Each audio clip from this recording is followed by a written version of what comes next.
Hey,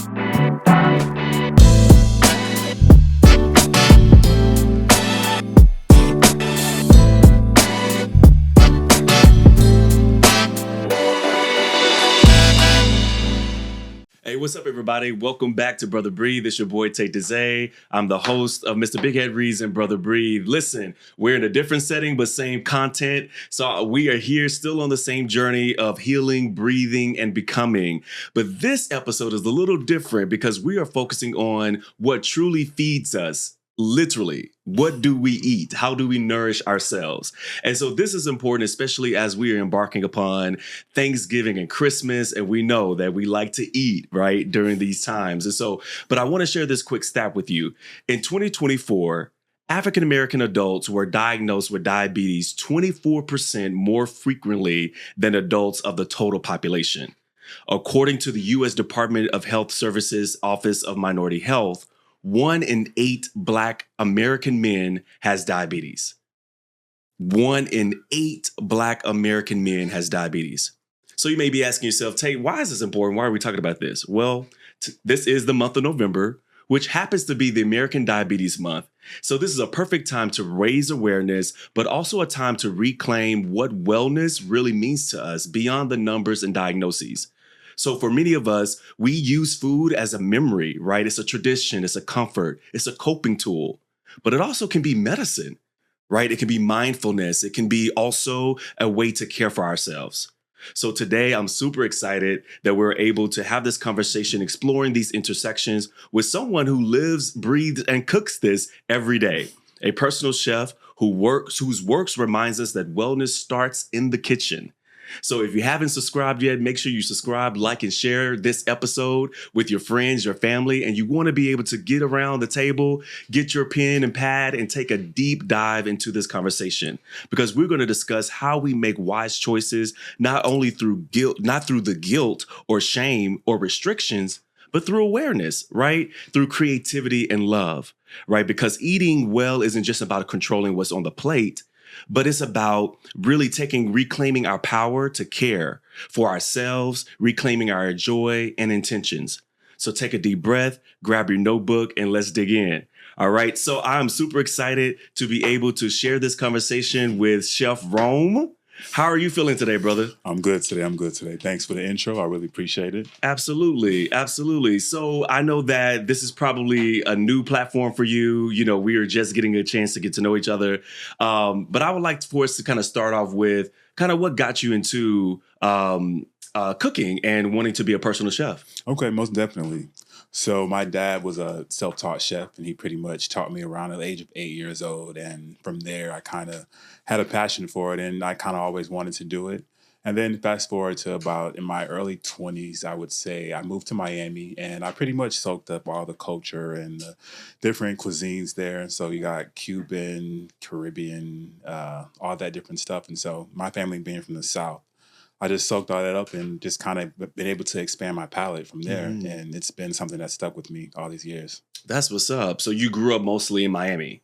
No, I grew up in Chicago. Oh, okay. My parents are from Arkansas and Mississippi. Okay. And So in you got my some Southern 20s, roots. Yes, most Okay. definitely. So that's where my dad was the cook. He was definitely a self-taught chef. So Got it.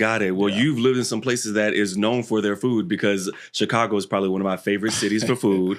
And then I Most love definitely. Miami for Caribbean food Yes, and all of yes. that. So that's what's up. So it seems like you have a diverse palette, but also diverse experiences through your lived experiences. Most definitely. And Yeah. my menu reflects that. I try to keep it very diverse, a little bit of everything that I've learned, and try to give people different options.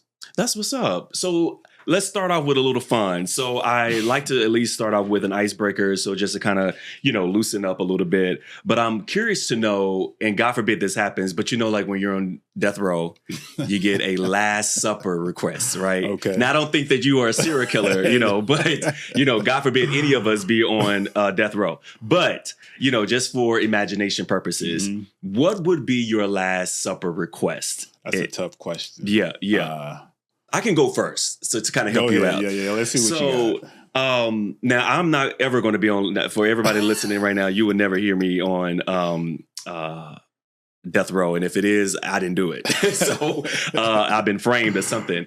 But I will say, so my comfort meal whether I'm celebrating or I'm depressed, just being honest, it's always going to be the same thing. So I love fried chicken, dark meat. That's a weakness. I need chicken thighs, 2 legs, and 2 wings. Okay. So I kind of mix it up a little bit. And then my sides are always going to be mac and cheese, collard greens, rice and beans. And then I need some rolls or cornbread. I'm just telling you, this is me, right? And because I don't eat meat, so I don't eat red meat or pork. Okay. So, which I guess is kind of the same. I don't know. I don't eat beef and pork, and then but I eat chicken and fish. Gotcha. So I need a piece of salmon, right? Okay. And then but I will make it complicated for the people because it's our taxpayers. Okay, listen, I want them to go to different places. So I need my chicken to come from Church's Chicken. No. All right. And if we're only sticking to fast food, because I don't know if the officers would go to like any hole in the walls or something. Yeah. But like if we got to stick to fast food, then I want my mashed potatoes, because I do like mashed potatoes. I want my mashed potatoes to come from Longhorn. Okay. Because y'all be sleeping on Longhorn. So Longhorn lunch menu is on point. Okay. And then I need my red beans and rice come from Popeyes. All right. I need my mac and cheese come from Chick-fil-A. That's the only thing Chick-fil-A gets right. Okay. They got somebody auntie back there. Okay. They take everything from us. So they stole it from somebody, auntie. And then I need my rolls to come from Texas Roadhouse. You got the people running all over. And then I need my sweet tea to come from Raising Cane's. Okay. And no Raising Cane slander on this podcast. Okay. Listen, that's just my request. But, and then a sweet potato pie. Oh, you asking for it? Yeah, it's my last meal. Yeah, this is true. You know what I'm saying? And so no, but also my sweet potato cannot be patty pie. Okay, no, I refuse it. I refuse. I can relate there. They're gonna have if they give me the ingredients, I can make it in the prison. Because I actually haven't tasted no one sweet potato pie better than mine outside of my grandfather's. Okay. Yeah. We'll have to see. Yeah. So if anybody out there, you want to send me a sweet potato pie and we do a tasting, I'm happy to do that. But yeah, so what would be your meal of choice? Okay. So mine, I would have to say, I would probably go with, I keep it simple. I love steak. You don't eat red meat, but I love steak. Okay. So I would do a nice steak. I would do a surf and turf, actually. So I like steak. I love lobster. So a nice seared ribeye with some lobster, probably a truffle mashed potato, mac and cheese, some steamed broccoli. And I like apple pie. So apple pie. It's not too sweet. Nothing more right. American. Okay. It's good though. It's not too sweet. I like the apple cinnamon, warm apple, just so good, especially right now in the wintertime. So. And you would just get it from anywhere, or you want like Marie Callender's? You should just let me cook it. Oh, okay. Well, it's your last time, right? So you might as well enjoy it. Bring me a little pie and I can eat back. Listen, and then all the other prisoners are going to want you to cook their last meals. But but no, thank you for indulging me. I think that food is just, I'm a foodie. And I've been all over the country, even some, other countries. And that's the first thing I look forward to is like, food. Where is the food, right? Yes. And I don't really go to the places that are really popular. Like me and my best friend last year, we went to Greece. Okay. And we asked the drivers like where to go. Okay. And and it was kind of like off the beaten path, but it was worth it. Like to really taste like Mediterranean food, like from like scratch, like that was like authentic to their communities. And I think that's also a way to get a chance to learn people, right? And to be able to learn people's culture and what they really are passionate about, but also their stories, right? Even we know that soul food, right, is the history of, Black folks throughout this country, right? And how we have taken something that was nothing, that was meant for scraps, into something that is now beautiful and a part of our culture. So I'm interested in what excites you about food. What got you into really, I know you talked about living in Miami and Chicago and all these other places, but truly for you, like, did you always say, oh, I want to be a chef? Like did you go to culinary school, or what led you to want to get into food?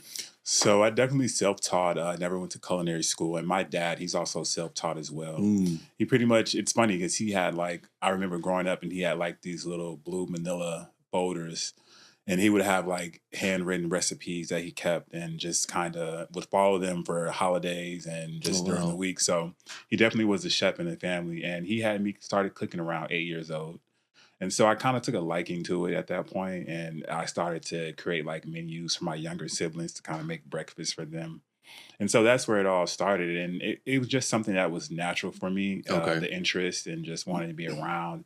And I mean, I did everything from grilling to baking, sauteing, you name it. I do it all. So it wasn't a surprise when I decided to start this business. So a lot of my Mm. friends and family, they already knew that that was something that I enjoyed. And I just feel like when you're a loving person and something you're passionate about, it's easy. Like that's my way of giving back to like or showing my love to my close family and friends. That's awesome. I appreciate that. And definitely we talked about in the intro, like love is expressed often through cooking, through Most meals, definitely. which can also be the detriment, Yes, it right? can To also some of harm. us, right? So the reason why I love sweet potato pies is because my grandfather used to be up at 2 in the morning Making making sweet potato pies. And I nice. remember that as a vivid memory. Yeah, And me and him would just sit up and eat it. You know what I'm saying? Like fresh out the oven. You know what I'm saying? nice. I'm Yeah, like, and yeah, all that sugar, he put so much yeah. sugar in it, right? Uh huh. And so it's like, and my family has diabetes rampant. It runs rampant. I've have family members who lost limbs and who are still, struggling with that particular disease. And so I'm interested in knowing, as we are situated in the month of November, Hmm. which is the American Diabetes Month, what does healthy cooking mean for you? Especially when you think about clients who may be managing conditions like diabetes or maybe simply striving for long-term wellness. Good question. So, what healthy cooking means to me is, well, I definitely want to try to get people away from thinking that healthy cooking means bland or unflavorful and things Hmm. like that. That's really not the case. A lot of the times, to me, healthy cooking is just something where you have a balance of a protein, a vegetable, and a carb. Now, what those flavors entail is totally up to you. And I personally don't use a lot of salt or butter or sugar and things like that, but I Okay. still like to give people those comforting meals that we're so accustomed to. Like for instance, instead of making fried chicken, maybe you can do oven fried, or Hmm. you can still do mashed potatoes minus the sugar. You can use like honey or agave That's things to make right. it sweeter. Collard Hmm. greens without the smoked meat or the ham hocks, Hmm. things like that. So I think there's a way to kind of put a twist on things that we love and the comfort foods, just making it different ingredients to make it still clean and something that you can eat on a daily basis, because that's really the main goal, right? A lot of the comforting foods that we eat is not something that you can eat on a daily basis. Right, So right. that's a goal, to make it something that's flavorful, tasty, and something that you can just enjoy. It doesn't Hmm. feel like it's quote unquote healthy. Yeah, absolutely. Now, I don't know anything about substituting sugar for honey for mashed potatoes. Yes. Well, Who? not sweet Oh, potatoes. sweet potatoes. Yes, Oh, yeah, yes, sweet yeah, yeah. Okay, potatoes. I thought you said Sorry. mashed potato. I'm like, who put sugar in mashed potatoes to begin with?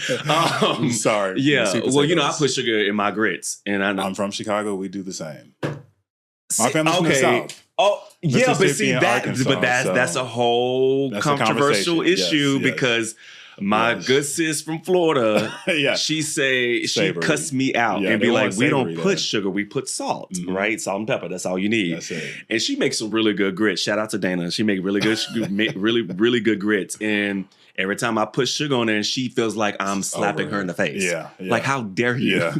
But I'm learning. I'm trying to get into this whole savory taste buds. But It's a you're different right about profile. that substitution because um, when I became a little older, I realized I said, okay, as much as I love sweet potato pie, I can't be using sugar, and I substituted for agave. Nice. And I got the idea actually from Patti LaBelle I because when didn't she know was she on, used that. I don't think she used it for her actual Okay. pies that is sold in the stores, but Okay. she was on a show and she talked about substituting agave sometimes. And Hmm. um, uh, so who knew that I would get actually some advice from From Patti Patti LaBelle? LaBelle. So, because I'm an Aretha stand over here. So, but we're not going to go into that. But I would love to hear more about like your clientele, like who comes to Chef Rome for food. So honestly, I can cook for anyone. I mean, you have the busy professionals. I have people that have high blood pressure, diabetes. Your busy moms. I mean, anybody that just, that's the goal of Rome's Kitchen, is kind of tailor anyone's needs or meal plans or health conditions and kind of be able to cook for everyone. So Okay. that's what I had in mind when I decided to start the business. Now, what's near and dear to me are the diabetic clients. So I do tend to, that's probably the biggest reward for the business, is seeing their blood glucose numbers be in positive numbers, and just numbers that they haven't had in a while. So that's it. Just lets me know that food is something that heals. So. Wow. You have any like testimonials or any like experiences where a client who is diabetic has, after experiencing your meals, have like seen changes? I do actually. When I first started the business, and I started around August after losing my job, I started the business about 3 days later, and I knew I wanted to not only just cook but kind of heal people in a way. So I was very intentional about what I wanted to do. So I hired dietitian to help assist because, even though diabetes is it's something that we know about, but it's a little bit more complex than just knowing about it. You have to learn numbers, and it's basically based on people's personal lifestyle and their Mm-hmm. age, height, group, and way they eat and things like that. So I ended up getting a client probably 3 months in the business, and he was an older gentleman, and he had a pretty high blood glucose and A1C number, and he wanted to look for someone that can help pretty much make all of his meals throughout the week. He Mm. was looking for like 35 meals a week, so eating like 4 or 5 times a day, and so I took that on, me and my dietitian, and I would say in about 90 days of doing that, we changed his blood glucose and his A1C numbers went from like an 8% to around a 5. So he was around a normal Mm. number of an average person like you and myself. And he lost about 40 pounds. Wow. Yeah. So I actually have the testimony on my page. I'm forever grateful for him because he's Mm-hmm. still a client to this day. So Mm-hmm. his life changed around. He's around 72 years old and he doesn't quite work out. So food was definitely healing for him and his family. They're also forever grateful for me. So That's amazing. You yes, adding years yes. to people's lives, Exactly. essentially, right? Because Exactly. one of my really good friends who's in fitness. He always says that fitness is 70% is diet, 30% is actually working out. Exactly. And so it's like if you feel like you're not seeing results and you're going to the gym every day, you need to check what's in your Your diet, kitchen. yes, most Yeah, definitely. yeah. Yes. So that's amazing. I am interested to also get your insight on someone who wants to start cooking more with wellness in mind. What's a simple challenge they can start or a habit you would encourage them to adopt? One that they can sustain through the holiday season and even beyond. Okay, that's a good one. So, every holiday season or Thanksgiving, everybody wants to eat until they're full, lethargic, and things Hmm. like that. So I would just say, try to just keep it to a minimum. I mean, I'm not saying don't go back for seconds and thirds, but just give it a little bit of time. Maybe go for a walk after you eat. And, just kind of stay active a little bit. And, just don't try to overeat because the goal is not to feel lethargic and tired Hmm. and sleepy after that. Because don't get me wrong, I love Thanksgiving. It's the perfect time to get a little bit of everything you've been craving all year. So just keep that in mind. And then as far as someone that wants to start cooking, I would just say always remember to try to keep a balanced plate, so Yeah. keep Okay. protein on that plate, some greens and some carbs. So and we all know a lot of fast food places that we go to, there's a lot of fried protein, fried Hmm. carbs, and that's about it. Right. Right. So I like to, even if I do have to make a decision out when I'm out and about and I don't have food on hand, I try to get something that at least I can get some protein and some vegetables in. Yeah. Carbs, maybe, maybe not, just but at least the protein and the vegetables, that's a good thing to keep in mind when you have to eat on the Absolutely. go. And we talked a little bit earlier about how comfort food often people eat not every day, but it becomes like a go to when someone is feeling down, right? Yes. Or if you're having a rough day or a rough week. I know, like, often, in the group chat, it'd be like, oh, I need to go to somebody happy hour, Yes. because I Yes. had a stressful day, right? uh, What would what would your recommendation be to someone who is saying, I want to do better with my diet, but I don't know like proper substitutions when I'm feeling the urge when I'm having a bad day, right? Like when I feel like I need to just get some comfort in my life to make me feel better. What would be like a go-to meal, an actual like name some actual items that people can go to that you find to be helpful, so that maybe increases your endorphins, your hormones, whatever that may be. you start with Rome's Kitchen or Rome's Kitchen, you know what I'm saying? Like if you have a meal that you say, you know what, you want to grub out and be healthy, we this do, is we your go-to do. meal. So a lot of my items, like I said, because of my background, I have a pretty nice palate and I expand in various cultures. So I love Thai food. It's very Yes.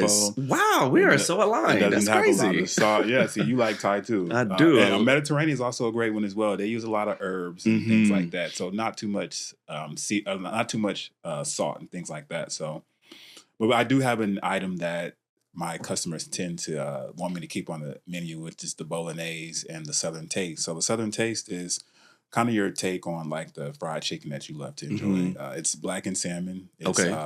sweet potatoes and collard greens. Okay. So that's like it's a nice palette, it's a nice mix together. And the bolognese, of course, is a nice meat spaghetti. It's full of meat, but I use ground turkey instead of ground beef.